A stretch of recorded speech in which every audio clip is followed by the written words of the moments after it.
نحمده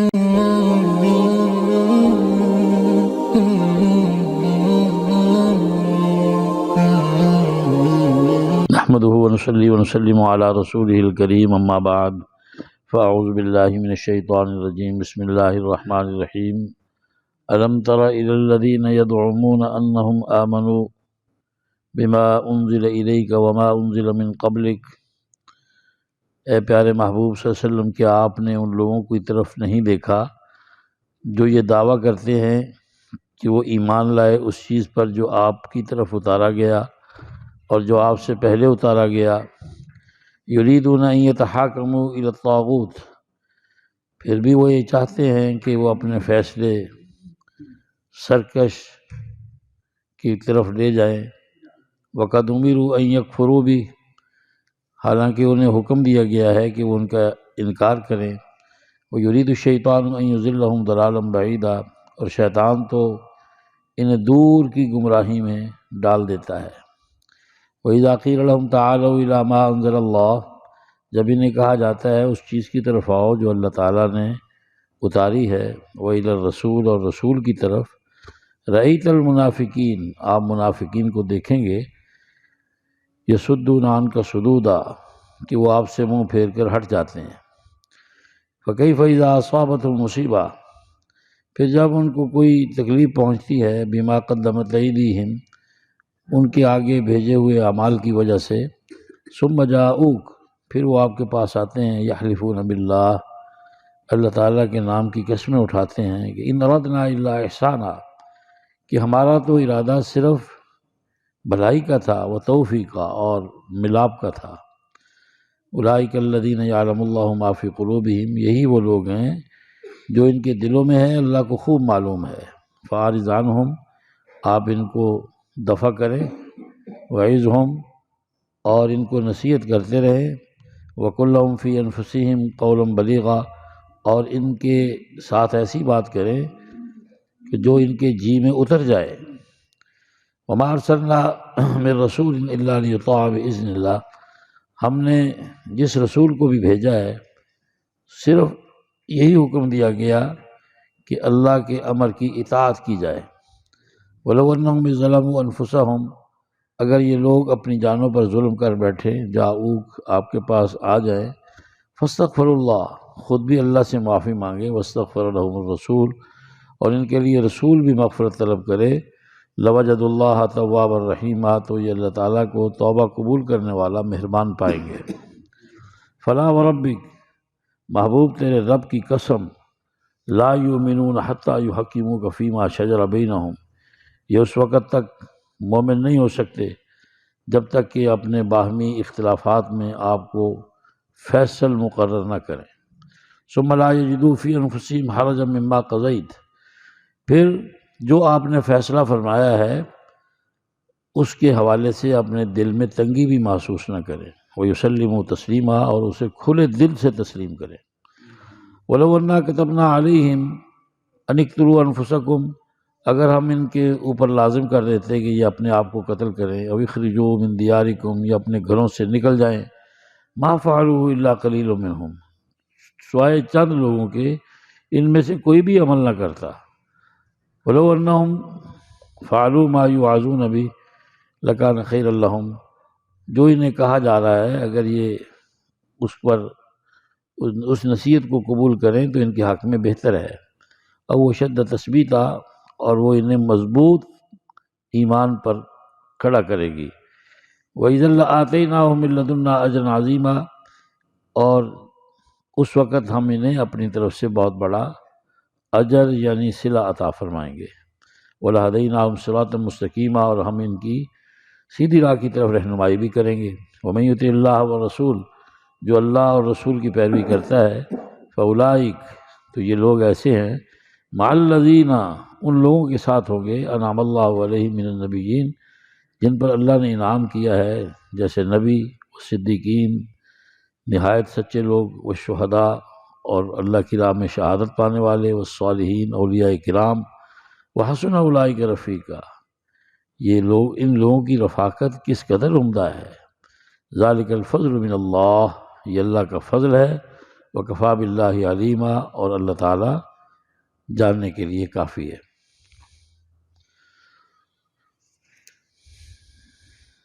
یہ جو منافق تھے نا، یہ اہل کتاب میں سے تھے۔ مکے میں مشرک تھے، مدینے میں منافق تھے۔ مشرک نہایت رسول کریم اور آپ کے ساتھیوں کا دشمن تھا، وہ آپ کی جان کا دشمن تھا۔ یہ جو منافق ہے، یہ گھر کا بھیدی لنکڑ ہے، اس نے اوپر اوپر سے کلمہ پڑھا، اور یہ نبی کی ناموس کا دشمن ہے، عزت کا دشمن ہے۔ حضرت عائشہ رضی اللہ تعالیٰ عنہ پر الزامات انہوں نے لگائے، نبی علیہ السلام پر خیانت کا الزام انہوں نے لگایا، حضور علیہ السلام پر دیوار گرانے کی کوشش کی، سرکار طیبہ صلی اللہ علیہ وسلم کو زہر انہوں نے دیا۔ ٹھیک ہے نا، یار دی جان چھڑ دے، پیچھے ہو جا۔ تو حضور صلی اللہ علیہ وسلم سے کہا جا رہا ہے کہ ان سے محتاط رہیں۔ کیا رہیں؟ محتاط رہیں، یہ خطرناک دشمن ہے، یہ اپنے بن کر ڈستے ہیں۔ منافق کسے کہتے ہیں؟ جو اندر سے کچھ ہو اور باہر سے، آج کی دنیا میں اسے ڈپلومیٹ کہتے ہیں۔ کیا کہتے ہیں؟ ابھی الیکشن آئے گا نا، تو اس میں کیا کہیں گے؟ جی چوسا تسی ہے بھائی، ایسے سے ہمارے پاس چل کے آ گئے، تو ووٹ تو ہے ہی تھوڑا، جڑا آ جائے گا انہوں ہی پوت دے دینا، انہوں ہی دینا، یا تو کسی نو بھی نہیں، یا پھر جہدے کو چار چھلڑا دا پیسے دا لالچ ہوئے گا ادھر دے دینا۔ جی تو ان لوگوں کو منافق کہتے ہیں، آج بھی موجود ہے، کثرت سے موجود ہیں، بڑے اچھے اچھے نام کے ساتھ موجود ہیں۔ صرف اہل ایمان کو پرکھنے کی ضرورت ہے کہ دیکھیں صحیح ذرا کہ ہیں کہاں کہاں۔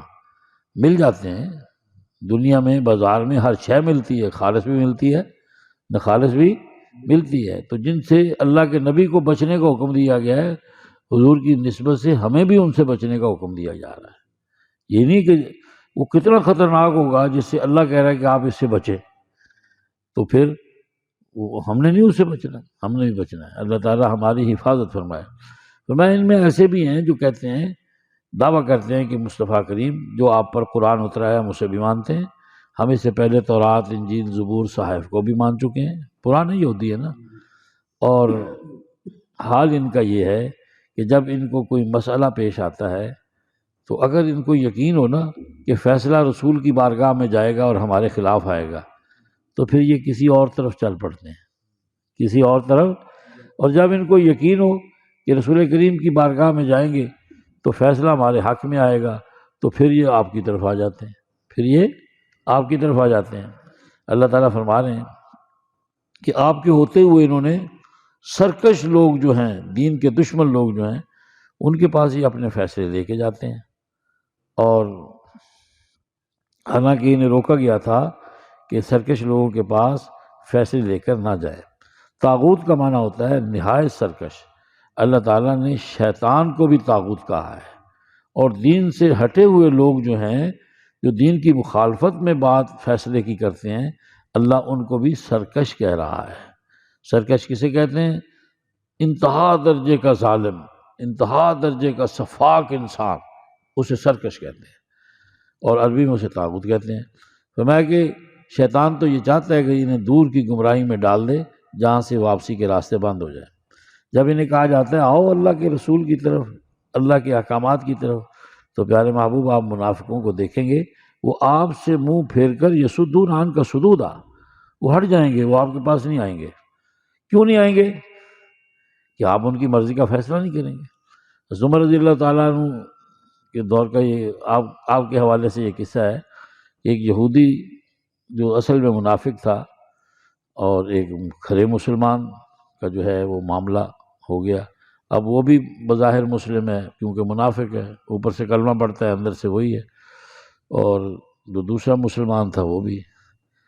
تو حضور صلی اللہ علیہ وسلم کے پاس ان کا کوئی تنازع گیا، آپ نے جو اپنا تھا نا فیصلہ، وہ صحیح مسلمان کے حوالے سے کر دیا کہ یہ اس کا ہے، آپ کا نہیں ہے.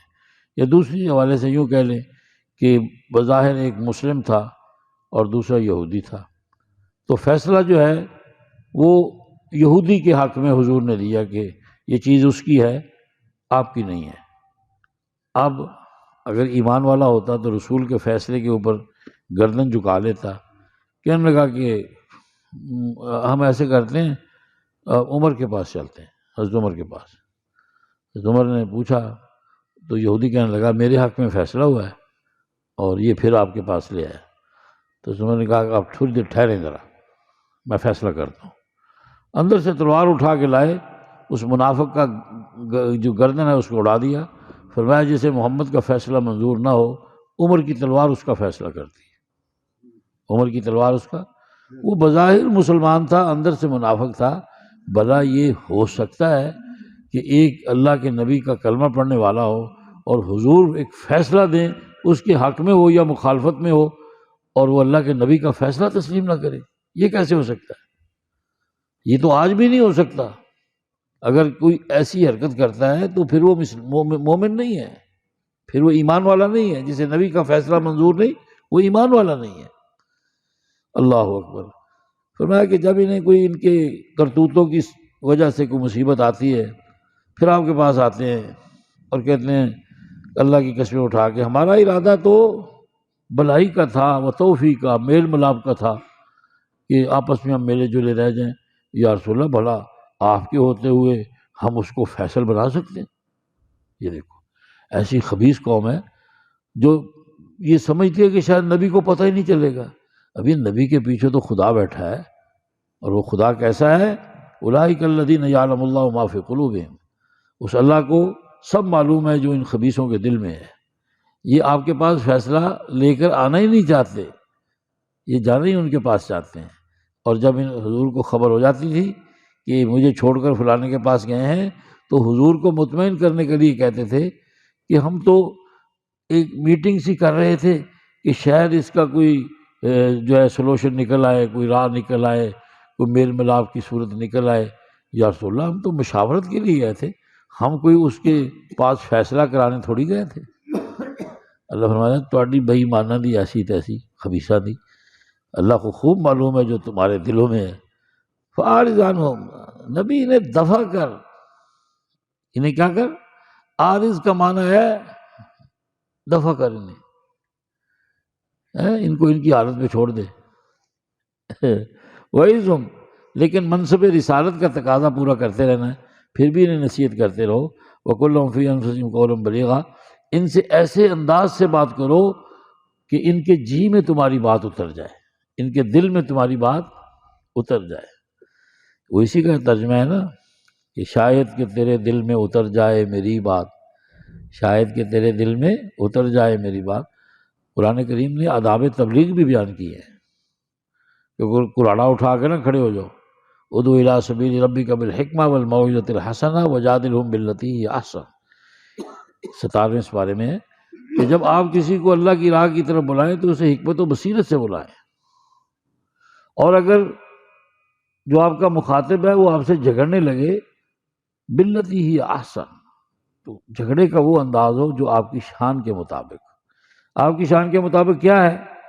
اس کا 19ویں سپارے میں ذکر ہے کہ جو ایسے جاہلوں سے واسطہ پڑ جائے جو بات کو نہ سمجھتے ہیں نہ سننا چاہتے ہیں، تو اذا خاطبہم الجاہلون قالوا سلاما. چنگا جی چور صاحب السلام علیکم جی، پھر کتے ملیں گے. پھر قرآن کیا کہتا ہے؟ اذا خاطبہم الجاہلون، جب جاہلوں سے بحث شروع ہو جائے تو پھر کیا کہنا؟ قالوا سلاما. ایک مولوی صاحب نے اس کا ترجمہ کر دیا تو اس کالے کو کہو السلام علیکم، وہ کالو دا کالا ہی بناتا، کالو کا کیا بنا دیا؟ حالانکہ کالو سلامہ کا معنی یہ ہے اچھا بھائی السلام علیکم، پھر ملیں گے پھر ملیں گے. حضور صلی اللہ علیہ وسلم نے تو جھگڑے سے اتنا روکا ہے. فرمایا تمہارا روزہ ہے نا، کوئی آدمی تمہارے ساتھ روزے کی حالت میں جھگڑ پڑا، اب وہ تو بولے گا اس کا تو روزہ ہے کہ نہیں ہے، گلا خشک ہوگا تو پانی پی لے گا، آپ نے تو نہیں تو پینا بحث کر کے. تو اسے اتنی بات کہہ دو یار میرا روزہ ہے میرا.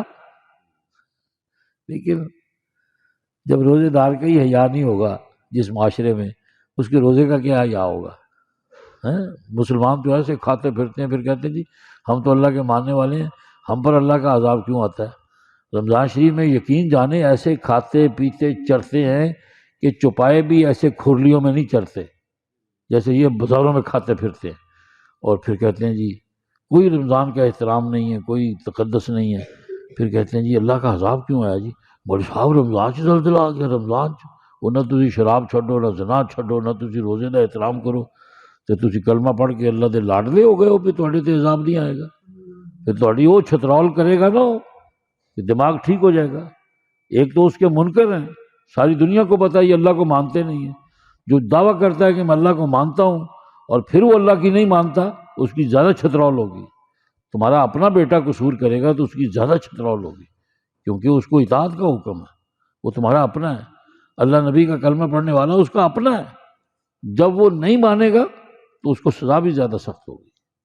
اللہ تعالیٰ ہماری حفاظت فرمائے۔ اللہ پہ بلیم کرتے ہیں جی ہمیں کیوں اتنا اس نے عذاب میں رکھا ہوا ہے؟ فرمایا کہ ہم نے جس رسول کو بھی بھیجا ہے اس کے متعلق یہی حکم دیا تھا کہ اسے کہا گیا تھا کہ اللہ کے حکم کی پیروی کی جائے۔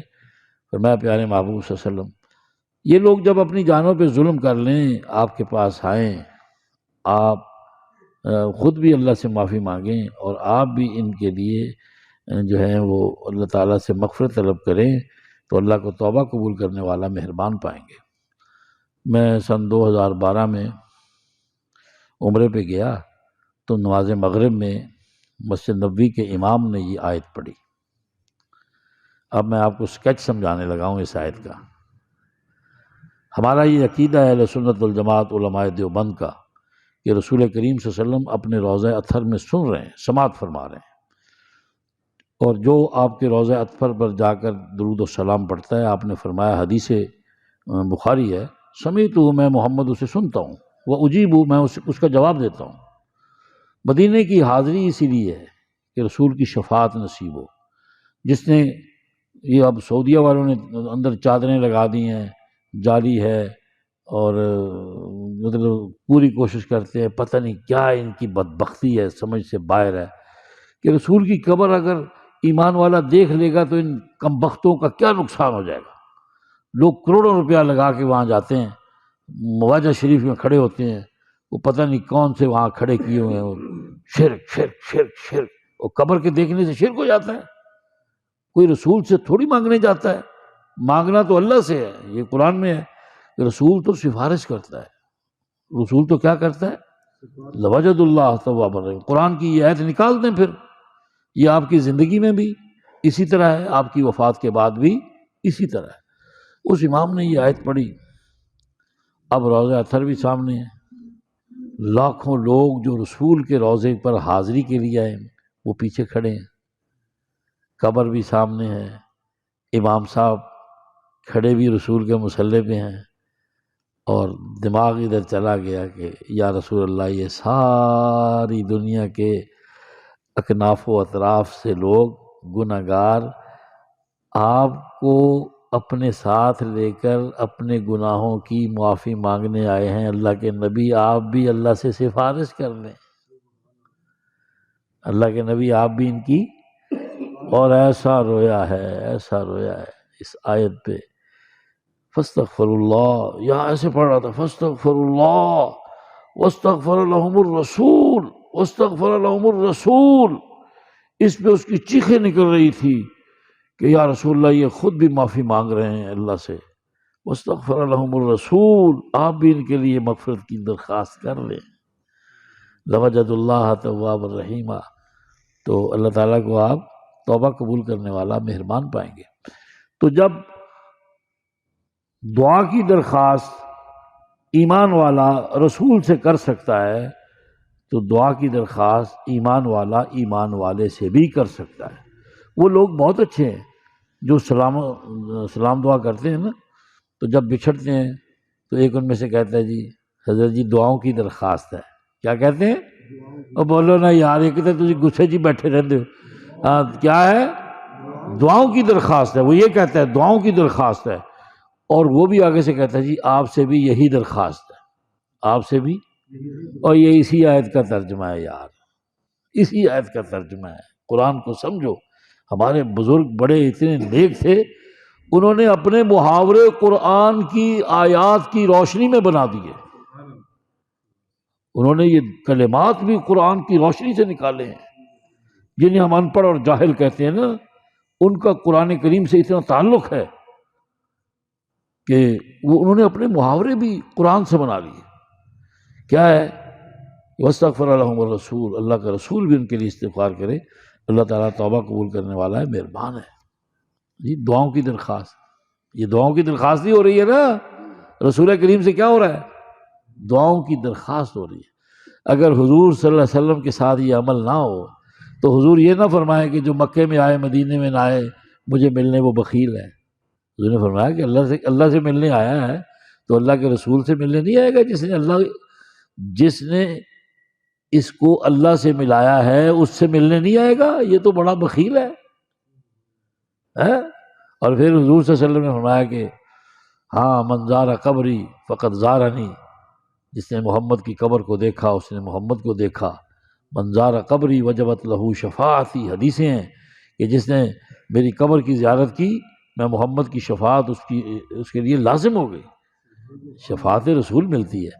آپ نے فرمایا من استطاع ان یموت بالمدینہ فلیمت بی انی اشفع بی یوم القیامہ، میرے امتی کوشش کر تیری موت مدینے میں آئے۔ اللہ کے رسول کس لیے؟ فرمایا جو مدینے میں مرے گا میں محمد انگلی پکڑ کے جنت میں لے جاؤں گا۔ آپ مدینے کو کیا سمجھتے ہیں کہ مدینہ ایسے ہی ہے؟ اللہ نے مدینے میں مرنا بھی جینا رکھا ہے۔ مدینے میں مرنا بھی کیا ہے؟ جینا ہے۔ سب سے پہلے حضور نے فرمایا میری قبر شک ہوگی جی، اور میں اور ابو بکر کو ساتھ لے کر اہل بقیع کے پاس آؤں گا۔ بقیع کہاں ہے؟ مدینے میں ہے۔ میں پھر ان کی قبر شک ہوگی، پھر ان کو لے کر میں ایسے ہی طائف کی طرف مکے کی طرف جائیں گے، ہم سب کو لیتے جائیں گے، نبی کا جلوس بنتا جائے گا۔ سبحان اللہ، حضور سب کو ساتھ لے کر جاتے جائیں گے۔ اس لیے 70,000 بقیع میں حضور نے فرمایا کل قیامت کے دن ایسے لوگ اٹھائے جائیں گے بقیع سے 70,000 جن کے چہرے چاند اور سورج سے زیادہ چمکدار ہوں گے۔ یہ کسی اور قبرستان کے بارے میں نہیں ہے کہ جو میانی صاحب سے اٹھے، جو سیوال کے مائی شاہ سے اٹھے، جو ادھر ادھر سے اٹھے۔ یہ ساری فضیلتیں اللہ کے محبوب نے جنت البقیع کے لیے ارشاد فرمائے۔ آپ بتاؤ، جو مصطفیٰ کے پڑوسی ہیں، سبحان اللہ نہیں کہنا، جو مصطفیٰ کے پڑوسی ہیں ان سے بڑا بھی کوئی نصیب والا ہوگا؟ حضور صلی اللہ علیہ وسلم کے پڑوسی ہیں، شمال میں پڑے ہیں، ان کو جن کو پڑوس عائشہ کا ملا ہے، حفصہ کا ملا ہے، نبی کی ازواج کا ملا ہے، نبی کی بنات کا ملا ہے، نبی کی بیٹوں کا ملا ہے، جنہیں پڑوس حلیمہ کا ملا ہے، جنہیں پڑوس حضرت عثمان کا ملا ہے، جنہیں پڑوس حضرت عباس رضی اللہ تعالیٰ عنہ کا ملا ہے۔ صحابہ اکرام کی اکثریت وہاں دفن ہے۔ اس سے زیادہ زمین کوئی قیمتی ہوگی جہاں ایک ایک گوہر یکتا دفن ہے؟ ہمارے قبرستانوں میں تو ان جیسا ایک بھی نہیں ہے جو ہزاروں کی تعداد میں وہاں دفن ہے۔ اس لیے بھائی سوچنا چاہیے، یہ نہیں کہ اب قبر پہ ایک آدمی چلا گیا شرک شرک شرک شرک، وہ تھوڑا پھٹے منہ تھوڑا، قبر پہ جانا شرک ہو گیا؟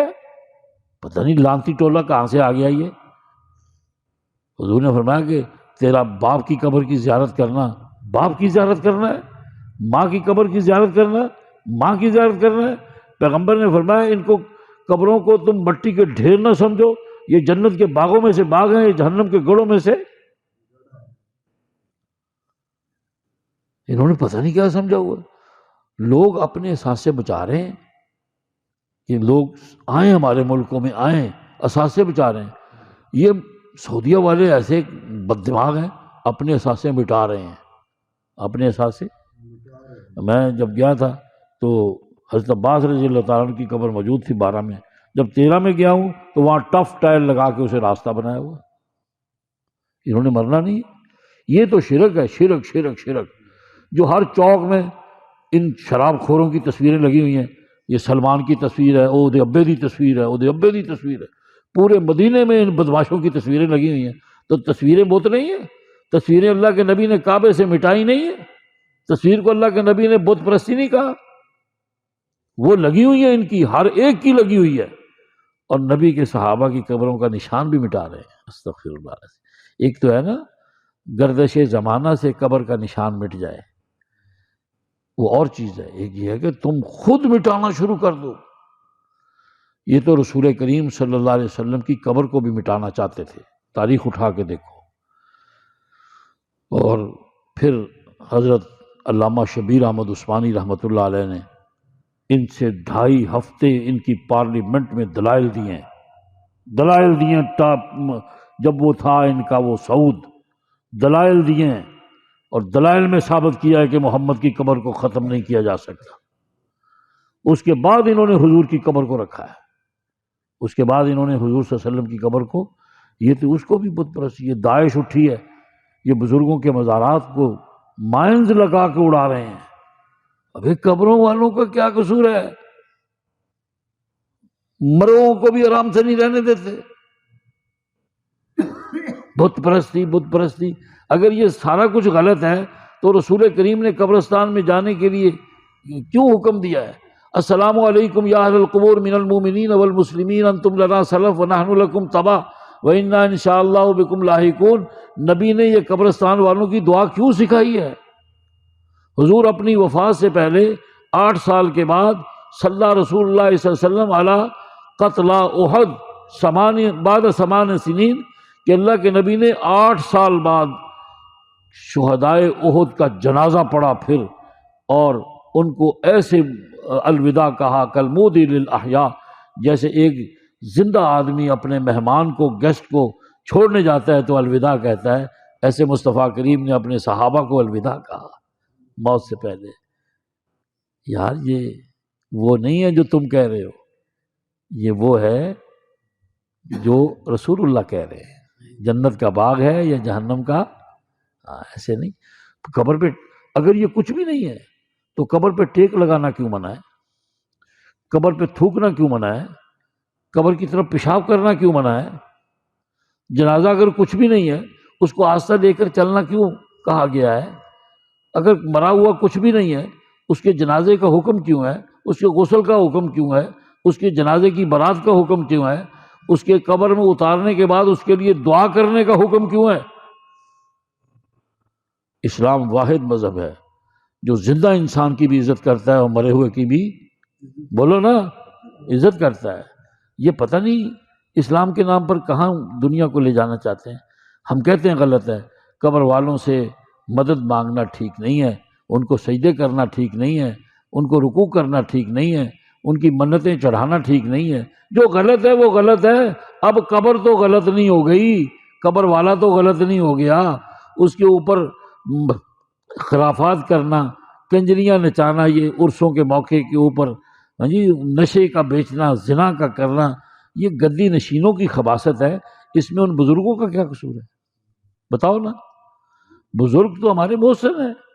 اگر حضرت علی جوہری نہ آتے تو لاہور والوں کو کلمہ نصیب نہ ہوتا، حضرت بابا صاحب رحمۃ اللہ علیہ اس علاقے میں نہ آتے تو ہمارے سہیوال والوں کو، پاک پتن والوں کو، اکاڑے والوں کو کلمہ نصیب نہ ہوتا۔ یہ تو نبی کے غلام تھے، تبلیغ کے لیے آئے تھے۔ اس وقت کے لوگ انہیں پتھر مارتے تھے، بستیوں سے نکالتے تھے، انہیں برا کہتے تھے۔ یہ دریاؤں کے قریب جنگلوں میں آ کے آباد ہوئے ہیں، اب ان کی قبروں کو انہوں نے منڈیاں بنایا ہوا ہے، اب ان کے نام کے گلے ان کو جناب مل رہے ہیں، چندے مل رہے ہیں۔ تو اب قبر والے کا کیا قصور ہے؟ اگر اس کے دربار پر خلاف شرع اعمال ہو رہے ہیں، نہ قبر والے کی تعلیم ہے، نہ قبر والے کا، یہ تو اس گدی نشین کا سارا عمل ہے۔ اس لیے قبر کے خلاف نہیں ہے، قبر والے ہمارے محسن ہیں کہ ان کی وجہ سے آپ اپنی تاریخ اٹھا کے دیتے ہیں، کوئی رام تھا، کوئی چمار تھا، کوئی مسیح تھا، کوئی چوڑا تھا، دوسری تیسری پشت میں آپ کو پتہ چل جائے گا۔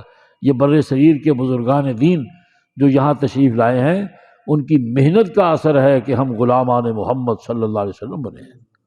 یہ تو ہمارے محسن ہیں، ان کا حصہ تو ہماری نماز میں ہے یار، ہماری نماز میں السلام علینا وعلی عباد اللہ الصالحین وعلی عباد اللہ پھر کہاں سے نکالو گے انہیں؟ آج کے سبق میں بھی ان کا حصہ ہے، سنو ذرا۔ فرمایا کہ دیکھو اس حضور کے صدقے میں ہم تمہیں کہہ رہے ہیں، تمہارے بڑوں کو یہ حکم ہوا تھا یہودیوں کہ تمہاری توبہ قبول تب ہوگی، سورۃ بقرہ میں ہے، تم نے شرک کیا تھا تو ہم نے کہا تھا فَاقْتُلُوا أَنفُسَكُمْ، تم ایک دوسرے کو قتل کرو۔ تو جنہوں نے بچڑے کو پوجا تھا 70,000 آدمی وہ مارے گئے۔ اور محمد صلی اللہ علیہ وسلم کا فرق یہ ہے کہ یہاں سچے دل سے توبہ کر لو، تمہیں قتل ہونے کی ضرورت نہیں ہے، اللہ تمہیں حضور کی نسبت سے معاف کر دے گا۔ تمہیں گھروں سے نکلنے کا کہا گیا تھا، تمہیں اپنے آپ کو مارنے کا کہا گیا تھا۔ فرمایا اگر حضور کی بات سن لیں، اس نصیحت پہ عمل کر لیں تو ان کے حق میں بہتر ہے، ایمان کے اعتبار سے ان کے قدم مضبوط ہو جائیں گے۔